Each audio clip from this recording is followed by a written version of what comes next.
स्वागत है हमारे चैनल द बुडा सोल में। हर रविवार हम लेकर आते हैं भगवान बुद्ध के जीवन की एक नई ज्ञान से भरी हुई कथा, जो न केवल आध्यात्मिक है बल्कि जीवन को गहराई से छू जाने वाली है। पिछले अध्याय में हमने जाना कि कैसे बुद्ध ने संकल्प लिया कि वे अब अपने ज्ञान को संसार के साथ बांटेंगे, और अब समय आ गया है उस क्षण का जब उन्होंने अपना पहला उपदेश दिया, वह उपदेश जिसने दुनिया की दिशा बदल दी। बुद्ध सारनाथ पहुंच चुके थे। वहां वह 5 भिक्षु पहले से ही निवास कर रहे थे, जिनके साथ उन्होंने वर्षों पूर्व तपस्या की थी। पहले तो वे बुद्ध को देखकर संशय में पड़े गए, पर बुद्ध की उपस्थिति ही ऐसी थी कि वे आकर्षित हो गए। जब उन्होंने बुद्ध की आंखों में देखा तो उन्हें कोई साधारण व्यक्ति नहीं बल्कि कोई दिव्य पुरुष प्रतीत हुआ। उन्होंने बुद्ध को प्रणाम किया और उनके चरणों में आसन दिया।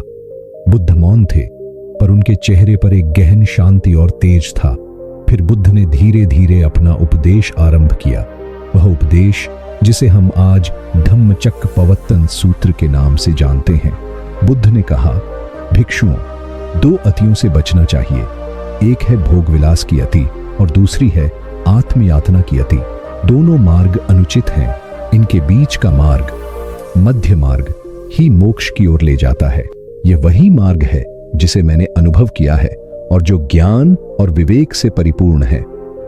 इसके बाद बुद्ध ने 4 आर्य सत्यों की व्याख्या की।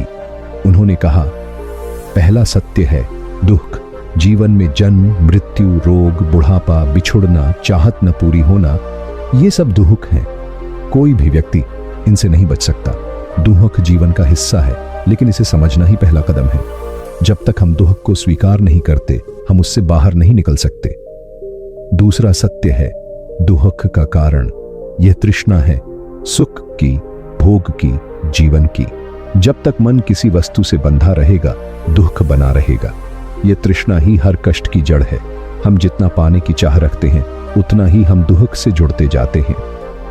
तीसरा सत्य है दुख का निवारण।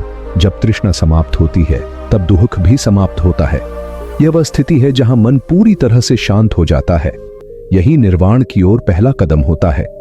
और चौथा सत्य है वह मार्ग जो दुख से मुक्ति की ओर ले जाता है। इसे अष्टांगिक मार्ग कहते हैं। बुद्ध ने फिर विस्तार से उस अष्टांगिक मार्ग की व्याख्या की। सम्यक दृष्टि, सत्य को जैसा है वैसा देखना, जीवन के यथार्थ को समझना, सम्यक संकल्प, करुणा, त्याग और अहिंसा का भाव रखना, बुरे विचारों से मुक्ति, सम्यक वाक, झूठ, कठोरता और निंदा से बचना, मीठा और सत्य बोलना, सम्यक कर्म, शुद्ध और नैतिक आचरण करना, किसी भी प्राणी को हानि न पहुंचाना, सम्यक आजीविका, ऐसा जीवन यापन करना जो किसी को हानि न पहुंचाए, नैतिक रोजगार अपनाना, सम्यक प्रयास, बुरे विचारों से बचना और अच्छे विचारों को विकसित करना, हमेशा सतर्क रहना, सम्यक स्मृति, हर पल सतर्क और जागरूक रहना, वर्तमान में जीना, सम्यक समाधि, ध्यान के द्वारा मन को एकाग्र और निर्मल बनाना, आत्मा की गहराई से जुड़ना। बुद्ध का यह उपदेश कोई जटिल दर्शन नहीं था। यह एक सीधा मार्ग था जिसे कोई भी व्यक्ति, चाहे वह गृहस्थ हो या साधु, अपना सकता था। वह ज्ञान जो कभी केवल सन्यासियों के लिए था, अब सबके लिए था। यह ज्ञान न तो किसी धर्म से बंधा था, न किसी वर्ग से। यह सार्वभौमिक सत्य था। जैसे जैसे बुद्ध बोलते गए, वैसे वैसे उन 5 भिक्षुओं के मन में नई चेतना जागती गई। उनके भ्रम दूर हुए। कौंडिन्य, जो उनमें सबसे बुद्धिमान थे, ने सबसे पहले धर्म की दृष्टि प्राप्त की। उन्होंने कहा, भगवान, अब मैं जान गया हूं कि आप ही सच्चे बुद्ध हैं। आपने मार्ग दिखाया जिसे जानना संभव है, जिस पर चलना संभव है और जो दुख से मुक्ति दिला सकता है। बुद्ध मुस्कुराए। यह उनकी पहली सफलता थी। उन्होंने किसी के भीतर उस बीज को बो दिया था जो समय के साथ वृक्ष बनेगा और हजारों को छाया देगा। यह क्षण केवल एक उपदेश नहीं था, यह था उस धर्मचक्र का प्रवर्तन जो अनंत काल तक घूमता रहेगा। बुद्ध वहीं रुके और अगले कई दिनों तक उपदेश देते रहे। वह केवल धर्म नहीं बांट रहे थे, वह एक नई जीवन दृष्टि दे रहे थे। अब उनके शिष्य भी बनने लगे थे। उन्होंने उन्हें संघ का रूप दिया, जहां हर कोई समान हो, जाति, वर्ग या लिंग से ऊपर उठकर। संघ में न कोई ऊंचा था न कोई नीचा। वहां केवल साधक थे जो आत्मा की शुद्धि की ओर अग्रसर थे। उन्होंने अपने शिष्यों को सिखाया कि ज्ञान केवल सुनने की वस्तु नहीं, उसे जीने की आवश्यकता है। प्रत्येक भिक्षु को यह जिम्मेदारी दी गई कि वे जहां जाएं वहां इस मार्ग का प्रचार करें, लेकिन केवल शब्दों से नहीं, अपने आचरण से।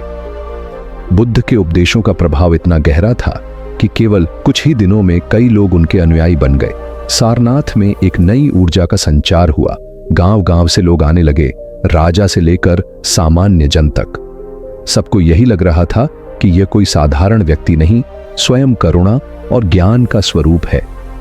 यह अध्याय केवल उस क्षण को नहीं दर्शाता जब बुद्ध ने पहला उपदेश दिया, बल्कि यह उस क्षण की कहानी है जब मानवता को पहली बार ऐसा मार्ग मिला जो किसी बाहरी ईश्वर पर नहीं, बल्कि आत्मज्ञान और करुणा पर आधारित था। तो मित्रों, यह था वह ऐतिहासिक क्षण जब बुद्ध ने संसार को 4 आर्य सत्य और अष्टांगिक मार्ग का ज्ञान दिया। यह केवल एक भाषण नहीं था, यह एक क्रांति थी जिसने आत्मा की मुक्ति को साध्य बना दिया। अगले अध्याय में हम जानेंगे कि कैसे बुद्ध के उपदेशों का प्रभाव फैलता गया, उनके शिष्य कैसे बढ़ते गए और कैसे यह ज्ञान भारत की सीमाओं को पार कर विश्व भर में फैल गया। जुड़े रहिए हमारे साथ द बुडा सोल पर।